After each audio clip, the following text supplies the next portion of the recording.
February 3rd, 1945, Eifel Hills, Western Germany. A lonely road cuts through deep snow, past burned farms and dead trees.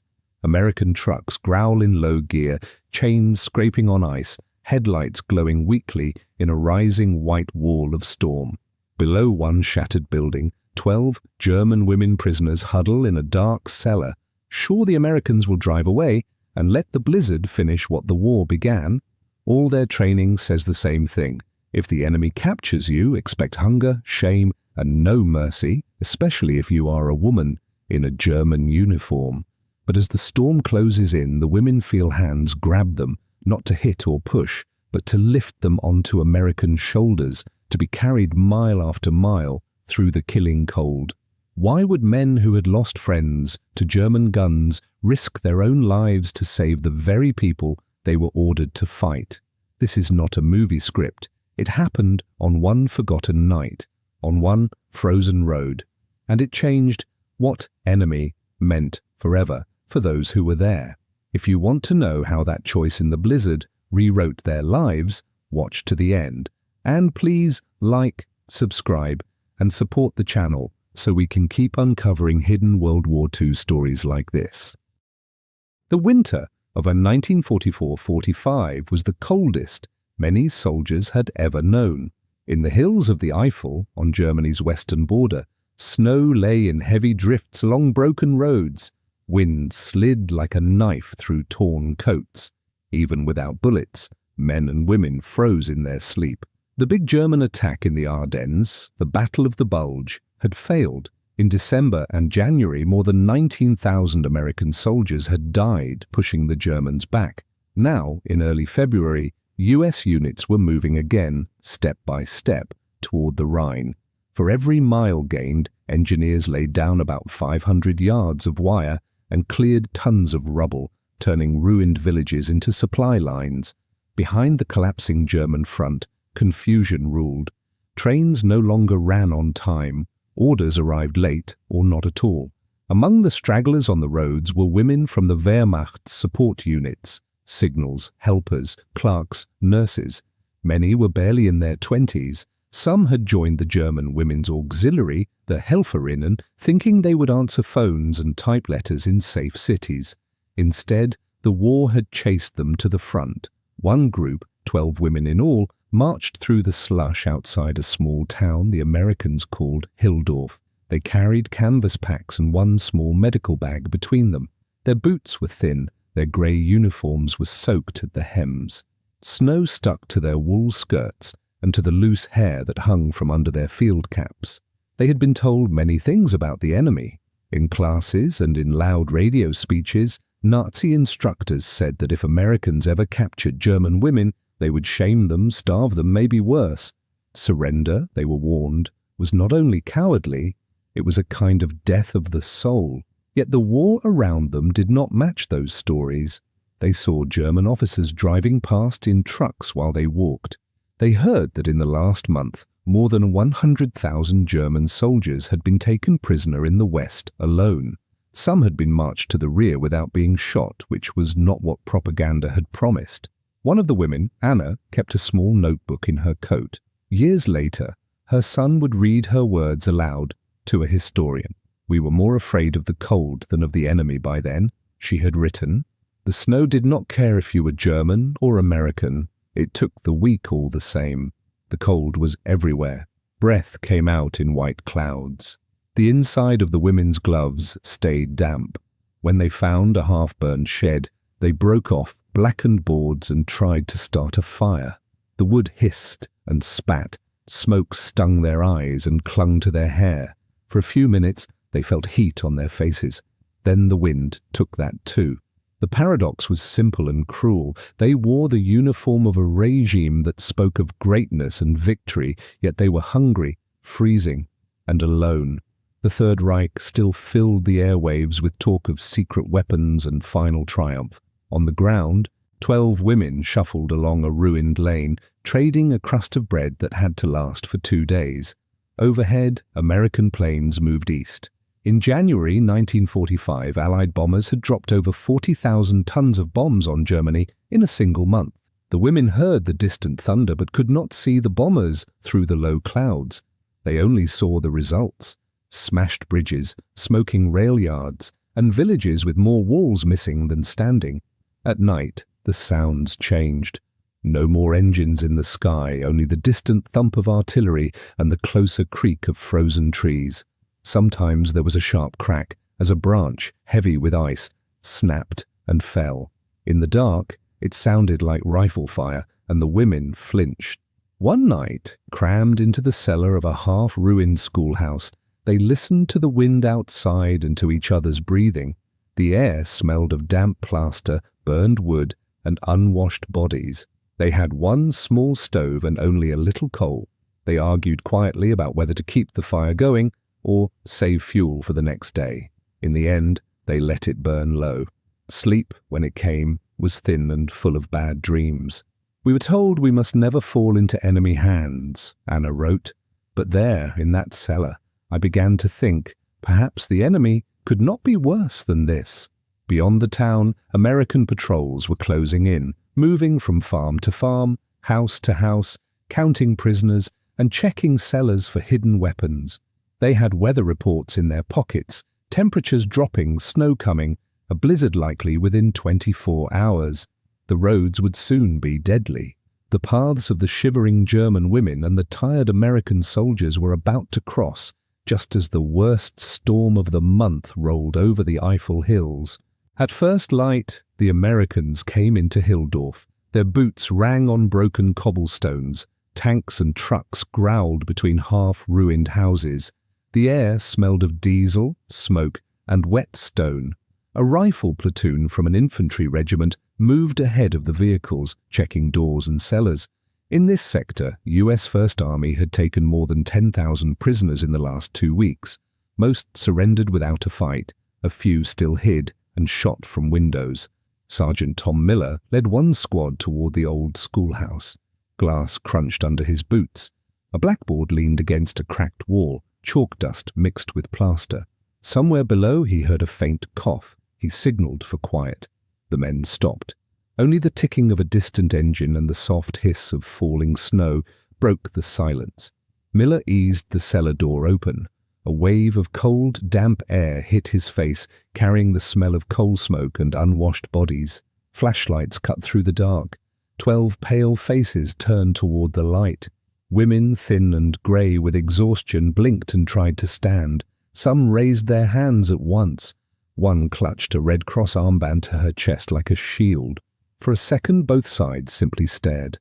The Americans had expected maybe a sniper or a rear guard.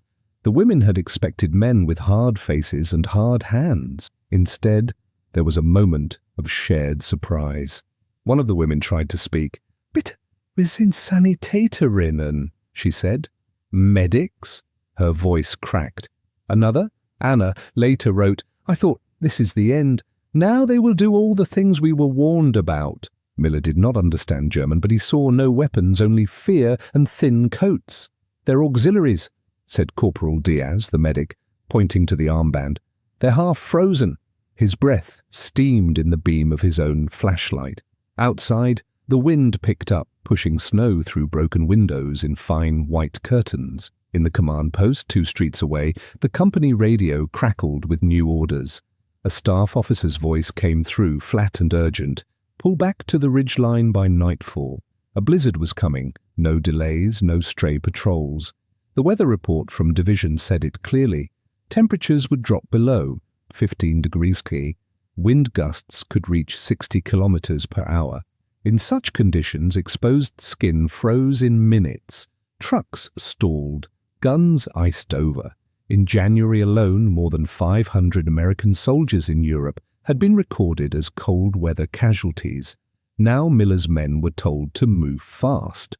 The road east would soon be blocked by snow and wrecks. Their trucks already sat full of men and supplies. There was no spare space, at least on paper. Down in the cellar, the women watched as the Americans spoke into their radios. They caught only a few words.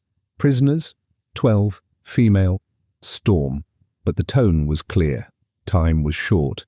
One private muttered, "We can march them to the crossroads and leave them with the next." outfit. Another said nothing, but stared at the women's feet. 3 of them had boots so worn that bare toes peeked through holes, purple from cold. Anna wrote, "I waited for them to decide which of us could walk and which would be left. We were enemy soldiers after all, even if we did not feel like soldiers." Here was the sharp contrast on the map.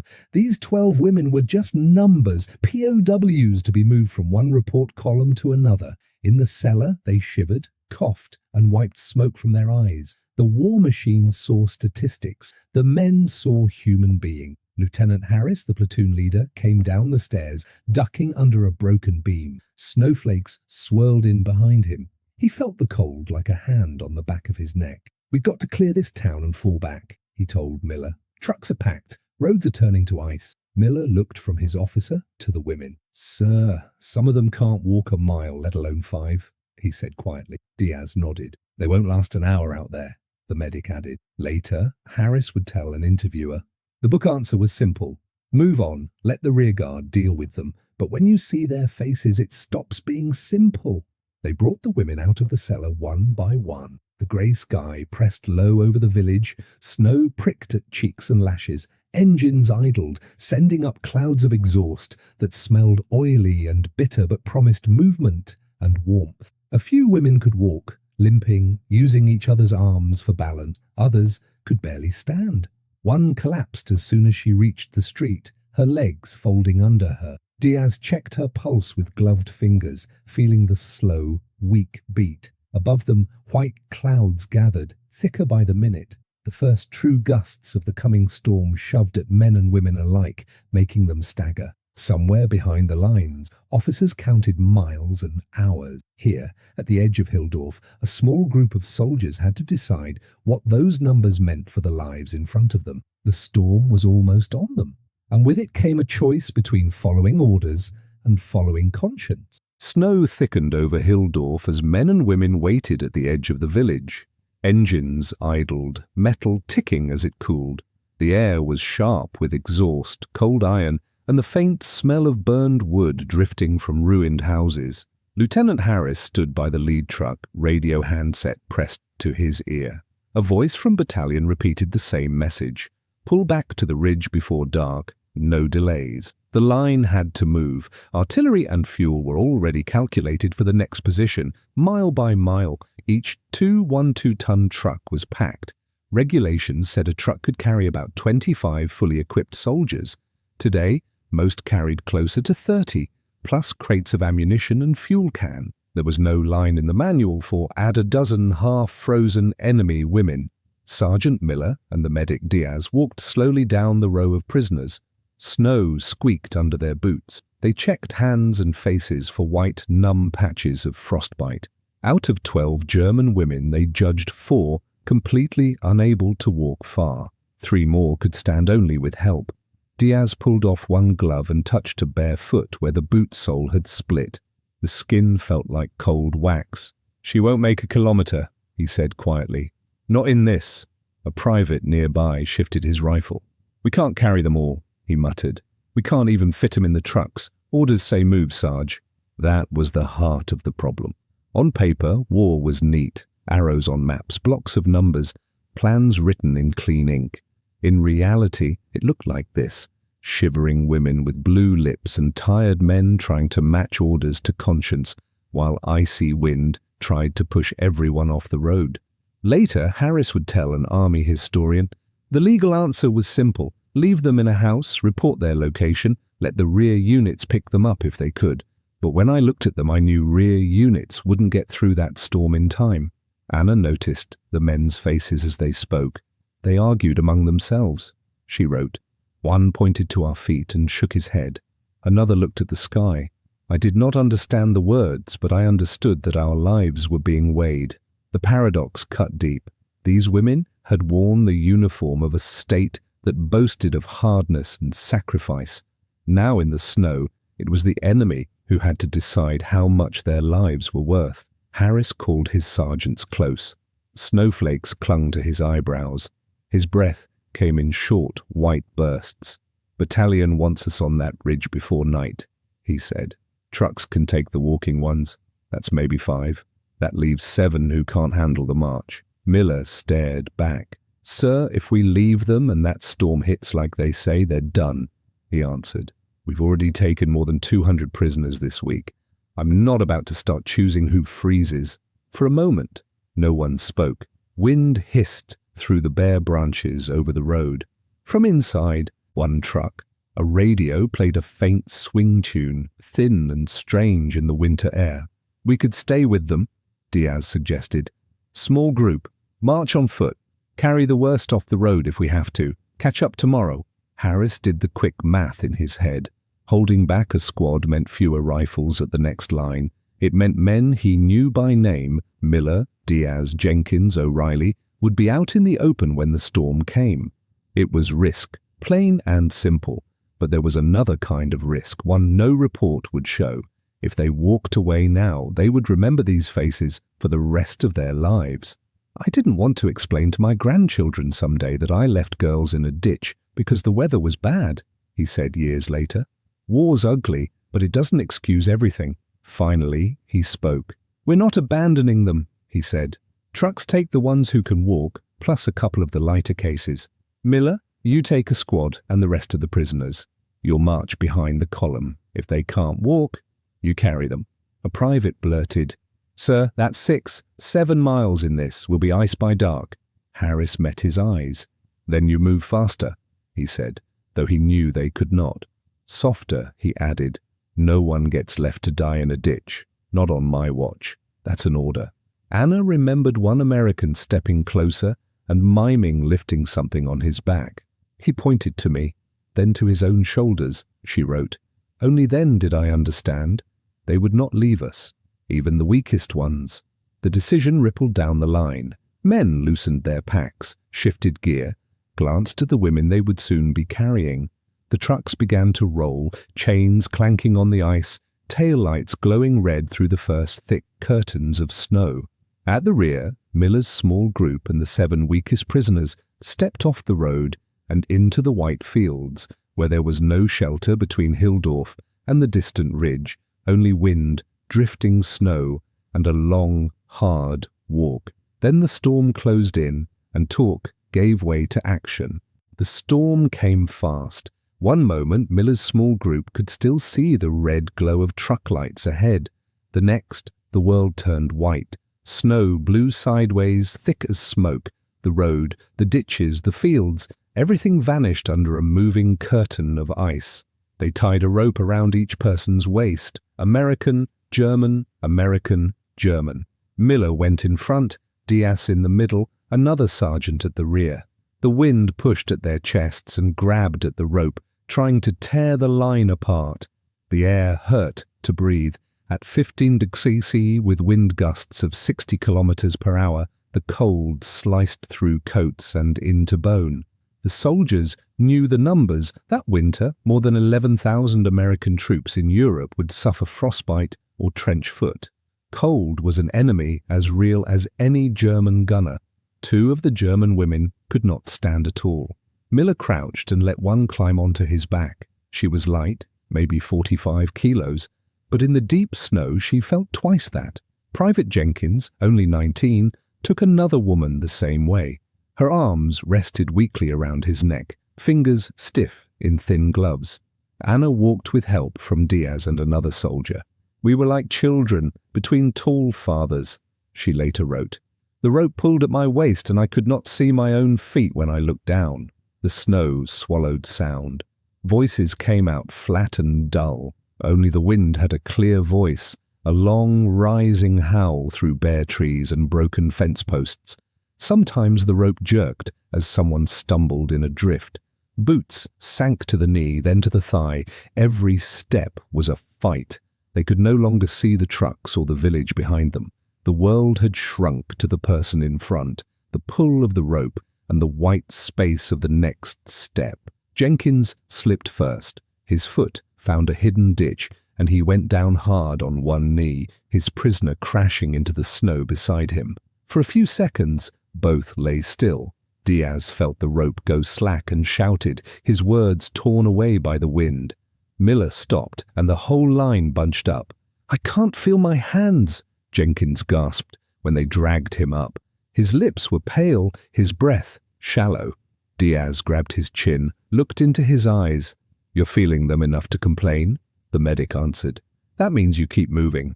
Anna felt guilt heavy in her chest. "I wanted to tell the young man to leave me," she wrote. "I was the enemy. Why should he freeze for me?" But I had no words in English, only my eyes. The paradox was sharp. These men had been trained for years to kill Germans. Some had lost friends in the Hurtgen forest, only a few dozen kilometers away, where 33,000 Americans were killed or wounded. Now the same men bent forward and used their last strength to carry German women through a storm that might kill them all. They tried to set a rhythm, 50 steps, then a short pause, then 50 more. Diaz checked fingers and cheeks whenever they stopped, searching for grey, numb skin. "Pain is good," he told them. "If it hurts, it's still alive." One of the women began to drift, her steps slowing, her head drooping. She mumbled in German, words no one understood. Then her legs simply folded, and she hung from the rope like a sack. A private behind her swore. "We can't carry another one, Sarge," he shouted. "We're at the limit." Miller looked back through the swirling snow. He saw a young face, lips blue, eyes half closed. He thought of his own sister back in Ohio, just a year younger. "We're not leaving her," he said. "We rotate, 10 minutes each. Drop your packs if you have to." Reluctantly, 2 men shrugged off their rucksacks. Food, spare socks, extra ammunition fell into the snow. The unconscious woman was lifted, awkwardly at first, then more securely over a shoulder. Every 10 minutes, another man took her, teeth clenched, breath ragged. Anna remembered that moment. "They let their own things fall," she wrote. "For us, I did not understand such generosity from those we had been told were animals. Time lost meaning. It might have been 2 hours or 4. The rope, the wind, the weight on their backs, the burn in their legs, these were the only measures left. Some men began to see shapes in the snow that were not there, dark doorways, lines of trees, lights that vanished when they drew closer. At last, Diaz, half blind with ice on his lashes, saw a faint orange glow ahead. Not a trick this time. Real light, steady and low. "There!" he shouted. "Light!" They pushed toward it, the line bending, the rope straining. A small stone farmhouse came into view, windows stuffed with blankets, a big canvas tent beside it marked with a red cross. The field dressing station at the rear of the new line. Voices rose from the shadows. Men ran out, grabbed at the rope, took the weight of numb bodies from American shoulders. Warm air, smelling of iodine, sweat, and coffee, poured out as the farmhouse door opened. Miller staggered inside with the woman still on his back, and felt heat hit his frozen face like a slap. Somewhere behind him, Anna crossed the threshold and stared at clean sheets and metal beds, more shocked by this sight than by any shell burst she had known. But what awaited them in that cramped, busy aid station would challenge their beliefs even more than the storm had. Inside the farmhouse, heat wrapped around them like a blanket. A big iron stove glowed in the corner. Wet wool steamed. The room smelled of coffee, iodine, sweat, and boiled cabbage. Compared to the white storm outside, it felt like another world. American medics moved fast. They had done this many times. A small field dressing station like this with only 20 beds could treat 80 to 100 men in a hard day, then send most to larger hospitals in the rear. Now, along with their own wounded, they had 7 half-frozen German women to save. "Get those boots off gently," a captain ordered. Thermometers slid under tongues and into armpits. Normal body temperature is 37 degrees. 2 of the women were at 34 degrees, 1 at 32 degrees. Any lower, and the heart could stop without warning. They cut away stiff stockings and held grey, swollen feet in gloved hands. Some toes were white and hard, with no feeling at all. "Frostbite 2nd, maybe 3rd degree," one medic muttered. He had seen it on American feet in the Ardennes only weeks before. The women waited for rough treatment. Instead, they got blankets, warm drinks, and quiet, firm voices. "Sip, not gulp." a nurse told Anna in slow English, guiding a mug of thin soup to her lips. Too fast will make you sick. The soup tasted of salt, fat, and carrots. To Anna, it tasted like life. Later, she wrote, they gave us the same blankets as their own boys, the same soup. I watched the nurse cover a wounded American, then cover me with another blanket from the same pile.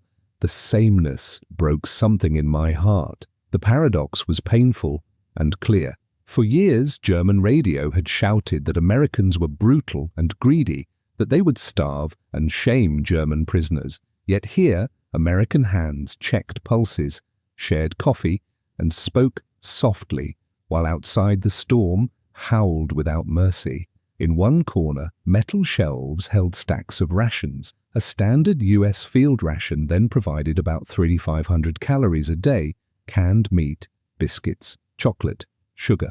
German soldiers at the end of the war often lived on less than 1,500 calories, thin soup, black bread, sometimes only potatoes. One nurse, no more than 20, stared at the shelves with wide eyes. "So much food just waiting," she whispered in German. "We fought such a rich enemy." The Americans were just as shaken, in a different way. After the crisis eased, Miller sat on a crate near the stove, boots off, socks steaming. Jenkins rubbed his numb hands, still feeling the ghost weight of the woman he had carried. "Think they'd have done the same for us?" one private asked. His voice was tired, not bitter, more like a real question than a complaint. Diaz shrugged. "Maybe, maybe not," he said. "Doesn't matter. We did what we did so we can sleep at night, not because of what they would do." Miller listened, staring at the floorboards. Years later, he told an interviewer, "I hated what the German army had done. I'd seen our own boys come back in pieces, but carrying those women, I stopped seeing Germany and started seeing faces. That's the hardest part of war, remembering there is a person inside the uniform." In her diary, Anna tried to capture her own confusion. "I had believed the posters, the films, the speeches. Enemies were monsters. But the man who carried me up the last hill was shaking from cold and effort. When he set me down, he smiled just a little. It was not the smile, it was the tired smile of a man who has done something hard and is glad it is over." The women stayed at the station for several. Their feet were wrapped in soft dressing. Fingers that might have turned black were saved. Some toes were lost. All kept their lives. At night, they lay in clean sheets and listened to American soldiers snore, cough, and dream in the next room. The thin wall between them seemed strange, given how close death had come on the road. Word of the march spread only a little. The war was still raging. In those weeks, US forces in Europe took tens of thousands more German prisoners. On reports, the 7 women from Hildorf became simple numbers in the POW female column. But in the private pages of a German diary, in the quiet memories of a few American soldiers, the stormy night stayed sharp. It would take many years before anyone else heard about it and understood how far its echoes. After the war ended in May 1945, the people from that night went separate ways. The American soldiers rode trucks and ships back across the ocean. The German women passed through crowded collection points, long lines, shouted names, the clank of canteens, before being sent to larger POW camps. In all, more than 7 million German soldiers surrendered to the Western Allies in 1945. Among them were several thousand women from signal units, anti-aircraft crews, and medical services. On the big charts at headquarters, they were just part of those millions. Small lines in thick reports. Anna spent almost a year in a British-run camp. She slept in a wooden barrack that smelled of damp boards, coal smoke, and cheap soap. She received about 2,000 calories a day, bread, margarine, watery stew, sometimes jam. It was more food than she had seen in months before capture, but far less than the American 3,500-calorie rations she had watched being handed out like routine supplies. "We had lost everything," she later wrote. "Our cities, our pride, our belief in victory. But in the camp I also lost my belief that the enemy was a monster. That loss hurt, but it was a good pain." Most women did not talk about their time as prisoners when they went home. In ruined German towns, people wanted to hear stories of resistance. not surrender. Former POWs often hid their status. Anna married, raised children in a small flat that always smelled of boiled potatoes and laundry, and put her thin diary on a high shelf. In America, Miller, Diaz, and the others also tried to live normal lives. They joined the millions of veterans who returned. Between 1945 and 1946, more than 8 million US service members in all. They worked in factories, studied on the GI Bill, taught school, fixed cars. When they spoke of the war, they talked about big battles, not a single night in a blizzard, with 7 German women. Only in old age did some of them sit down with tape recorders and patient interviewers. A retired teacher named Miller, hands spotted with age, described the march. "We were supposed to be the conquerors," he said, his voice rough on the old tape. "But out there in the snow, carrying those girls, I felt more like a student. I was learning what kind of man I wanted to be." That line captured the main paradox. They had come as conquerors. They left as students. Decades later, a young German scholar looking into women's roles in the Wehrmacht came across Anna's diary in a family box. The paper smelled of dust and old ink. The tight handwriting told of propaganda lessons, of hunger, of fear, and finally, of American arms lifting her out of the snow. Across the ocean, an American grad student listened to Miller's taped words in a quiet archive room, the machine whirring softly. She checked his unit's records and found a brief note in a February 1945 report. Escorted 7 female POWs to rear aid station in extreme weather, all delivered. Alive. Just one line among many pages of figures. Taken together, numbers, diary, tape, these pieces formed a clear picture. A small act, almost lost in a huge war, had crossed borders and generations. Anna's children grew up hearing that Americans had saved their mother's feet and her life. Miller's grandchildren learned that their grandfather had once dropped his pack in the snow so he could carry an enemy. "Because they carried us, I could later carry my own children," Anna wrote to a historian shortly before she died. This is how mercy moves through time. One night in the snow becomes many lives afterward. Nations rebuilt. Enemies became trade partners and allies. West Germany, and later a united Germany, stood beside the United States in new alliances. The big reasons for that are found in politics, money, and strategy. But there is also a quieter reason written between the lines. Thousands of small encounters where people chose to act humanely, even when they did not have to. In the end, the lesson from that stormy march is simple but hard. Real strength is not only in guns, tanks, or plans. It is in the moment when a tired soldier decides to carry someone he has been told is not worth saving. In the long view of history, the blizzard near Hildorf was just one night, involving a few soldiers and 7 women. Yet it showed a truth that big speeches and posters often hide. Propaganda said enemies were less than human.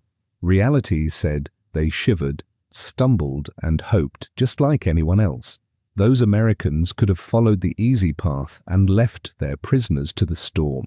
Instead, they chose the harder road, one step at a time through ice and wind, until warmth and light waited ahead. Because of that choice, lives continued, families were built, and stories were told on both sides of the ocean.